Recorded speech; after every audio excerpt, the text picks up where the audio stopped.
बिस्मिल्लाहिर्रहमानिर्रहीम। अस्सलामु अलैकुम नाज़रीन, आज की ये खबर वाकई दिल दहलाने वाली है। गांदरबल के इस वाक़े ने हर किसी को हिला के रख दिया है। क्या ज़माना आ गया है जहां अपनी ही बहन अपनी बहन की जान लेने पर आमादा हो जाए। ये कोई मामूली बात नहीं बल्कि माशरे के बिगड़ते हालात की एक खौफनाक तस्वीर है। हम सबको सोचना चाहिए कि आखिर ये नफरत, ये दुश्मनी और ये जुल्म कहाँ से आ रहा है। क्या हमारा ईमान, हमारी तरबियत और हमारी इंसानियत इतनी कमज़ोर हो चुकी है कि रिश्तों की हुर्मत ही ख़त्म हो जाए। नाजरीन, हमें अपने घरों में प्यार, मोहब्बत और बर्दाश्त को आम करना होगा। ऐसे वाक़यात हमें सबक देते हैं कि अगर हमने अपने रिश्तों में एतमाद और सब्र को कायम न किया तो माशरा तबाही की तरह बढ़ता जाएगा। अल्लाह ताला हम सब को अक्ल, हिदायत और अमन अता फरमाए, मज़लूम को इंसाफ मिले और ऐसे दर्दनाक वाक़यात दोबारा ना हो। जैसा कि आपको पता है 17 को, डे बिफोर यस्टरडे, सैपुरा बटसर जगह है जहां हमें खबर आई थी कि एक बच्ची बेहोश हालत में पड़ी हुई है। हमने इमीडिएटली टीम SHO खीर भवानी को भेजा था और उसके बाद वहां जाके पता चला कि वो वफात पा चुकी थी, एक डेड बॉडी थी वहां। अकॉर्डिंगली केस रजिस्टर किया गया, FIR नंबर 29/2025 पुलिस स्टेशन खीर भवानी, और उसमें मैटर की सेंसिटिविटी समझते हुए DSP हेडक्वार्टर अवैध साहब, एडिशनल SP साहब को भी, और मैं बाद में खुद गया। हमने एक सिट कॉन्स्टिट्यूट की और उसमें श्रीनगर से हमने फॉरेंसिक्स के एक्सपर्ट्स बुलाए और उनके आने पे उसको सीन ऑफ क्राइम को प्रिजर्व करके डिटेल एग्जामिनेशन किया गया और उसके बाद हमने डेड बॉडी को हॉस्पिटल शिफ्ट किया फॉर पोस्टमार्टम। वहाँ हॉस्पिटल में एक बोर्ड ऑफ डॉक्टर्स कॉन्स्टिट्यूट करके इवन MRI तक करवाया गया, सो दैट कि सारे पहलू उसमें हम इनकॉर्पोरेट कर पाए। इसमें जो इनिशियल इन्वेस्टिगेशन में वहाँ जो स्टोरी और कुछ स्टेटमेंट्स दी गई कि ये 2 बच्चियां घर से निकली थी, आगे किडनैप, अबडक्शन किया गया और उसके बाद आगे इसको मार दिया। लेकिन मजीद इन्वेस्टिगेशन पे पता चला कि ये फैक्ट्स करोबरेट नहीं हो रहे। जिस रोड से, जहां से, जिस लोकेशन से डेड बॉडी मिली है उसके एंड पे जाके अगेन CCTV है और बिगिनिंग में डिसीज्ड के घर में भी CCTV कैमरास लगे हुए हैं, उसका टेक्निकल एग्जामिनेशन करवाया गया और जहां से किडनैपिंग की प्लेस दिखाई गई, अबडक्शन की दिखाई गई थी, उस जगह पे एक बाड़ी दिखाई, एक पैडी फील्ड टाइप उनके अपनी, तो कि यहाँ से निकले थे। उस लड़की ने जो स्टेटमेंट इनिशियल दी थी एल्डर सिस्टर ने, वहाँ मैच बिल्कुल नहीं किया, वो लॉक थी। और फिर हमने सस्टेन इंट्रोगेशन करके पता चला कि बड़ी जो एल्डर गर्ल है उसका भी हमने मेडिकल एग्जामिनेशन उसी समय करवाया था हॉस्पिटल में, और उसने जाके अपने कजन के घर में अपने ड्रेस चेंज किए थे जो कि हमने रिकवर किए, जिसपे ब्लड लगा हुआ था, अच्छा खासा ब्लड स्टेन्स थे। और उसके बारे में जब पूछताछ किया गया और डिसीज्ड के, इंटरेस्टिंगली डिसीज्ड के हाथों में भी प्लक्ड हेयर्स थे और वो उसकी एल्डर सिस्टर के हेयर थे, जो कि अब फॉरेंसिक्स के एक्सपर्ट्स ने पिकअप किए हैं और वो एग्जामिनेशन के बाद डिटेल रिपोर्ट आ जाएगी।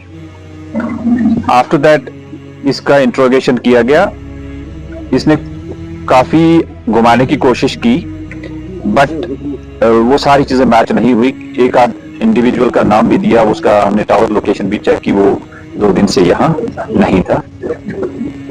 There after she sustain interrogation के बाद एडमिट किया कि उसने ये अपनी सिस्टर को जब वहां अपनी जमीन में ले गए थे उसके साथ वाली जगह पे, उससे पहले दिन अपनी मदर के साथ जाते हैं, उसकी गाड़ी रह गई थी वहां, उसको ढूंढने के लिए गई, वो मिली और छोटी सिस्टर के साथ अल्टरकेशन हुई और फिट ऑफ रेंज में उसमें एक दूसरे को इनमें पंचेस मारे। देर आफ्टर एल्डर सिस्टर ने एक वहां से रॉड उठा के, वुडन रॉड स्टिक, उसके साथ हमारी वो बेहोश होगी।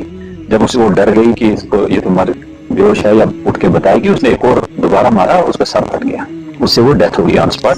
फिर उसने वो रॉड वहां साइड पे झाड़ में छुपा दी थी, जो कि हमने मैजिस्ट्रेट के सामने, फॉरेंसिक्स के सामने उसके डिस्क्लोजर पे जाके रिकवर की और उसके ऊपर ब्लड लगा हुआ है और वो सेम रॉड है जो कि मैच हो रही है। तो इस तरह एक इंसिडेंट जिसमें कि एल्डर सिस्टर इन्वॉल्व है जिसको हमने फॉर्मली अरेस्ट किया है और अरेस्ट के बाद जो हमारी सीट है वो उसको फर्दर इन्वेस्टिगेशन कर रही है और कोर्ट में प्रोड्यूस कर रहे हैं। इसमें हमने किसी भी एविडेंस को किसी भी स्टेज पे इन आइसोलेशन नहीं एग्जामिन किया। इसमें फोरेंसिक्स एक्सपर्ट श्रीनगर के साथ में, मैजिस्ट्रेट साथ में है, वीडियोग्राफी फोटोग्राफी हर स्टेज की हो रही है और पेरेंट्स को भी साथ में रखा है। सो इस तरह ये सीक्वेंस ऑफ इवेंट्स को कनेक्ट करके वी विल इंश्योर कि इस केस की जो सच्चाई है वो सबके सामने भी रहे और इन्वेस्टिगेशन अच्छी होके इसमें अक्यूज्ड को सजा मिले। चाहे अक्यूज्ड घर का हो बट एक क्राइम ग्रूसम क्राइम है तो इसकी सजा मिलनी चाहिए। तो मर्डर केस की इन्वेस्टिगेशन इन प्रोग्रेस है और फर्दर जो डिटेल होंगे आपके साथ शेयर कीजिए। सर रीजन क्या था मर्डर? आपने एफआईआर दर्ज किया सर? रिपीट करें। किन किन धाराओं के तहत आपने अभी एफआईआर दर्ज किया? ये 103 BNS। सर अभी तक कितनी गिरफ्तारियां अमल में लाई गई है? एक ही इंडिविजुअल इन्वॉल्व है और she has been arrested formally और sent to the court. Sir, what was the reason of altercation? What was the reason behind the murder? इन बच्चों के टेम्परामेंट बहुत हाई थे और माइनर अल्टरकेशन पे उनका स्कफल हो गया और उसके चलते उसने रिट ऑफ रेज में पिट ऑफ रेज में उसके एक रॉड से सर पे मार दिया और उसको डर के मारे कि अब ये घर में ना बताए, उसने उसको जान से मार दिया। सर क्या इस केस में और भी अरेस्ट मुतवक्का है? मुझे अभी नहीं लग रहा है ऐसा, लेकिन जो टेक्निकल हमने डंप डेटा वगैरह मंगवाया है हम एग्जामिन कर रहे हैं। बट एज ऑफ नाउ जो इनिशियल स्टोरी थी अबडक्शन और उसके बाद मर्डर करना वो कहीं भी मैच नहीं हुई है और मोर सो अक्यूज्ड के जो अब फैक्ट्स नरेट किए वो मैच कर रहे हैं ऑन ग्राउंड। सर इससे पहले सफर फोरम है फॉर सेफ्टी ऑफ वुमेन। देखो ये घर के अंदर जो क्राइम हो रहे हैं, सोसाइटी के अंदर जहाँ उठ बैठ रहे हैं, इसमें ज्यादा हमारे जो रिलीजियस लीडर्स हैं उनकी जिम्मेवारी है और हमारे जो पढ़े लिखे लोग हैं वो अपने हर मोहल्ले में अवेयरनेस करें। हमारी जहाँ मदद होगी, जरूरत होगी तो हम करेंगे, बट वी विल इंश्योर कि ऐसी चीजों में हर स्टेज पे हम भी पब्लिक मीटिंग में इनके साथ रहें और अवेयर करते हैं। मेरी डायरेक्शन है ऑफिसर्स को और अब हमारे पास यहाँ एक लेडी ऑफिसर भी आई है तो हमने जो वुमेन सेल है उसको पूरा एक्टिवेट किया है सोशल क्राइम को डील करने के लिए, खासकर वुमेन के लिए।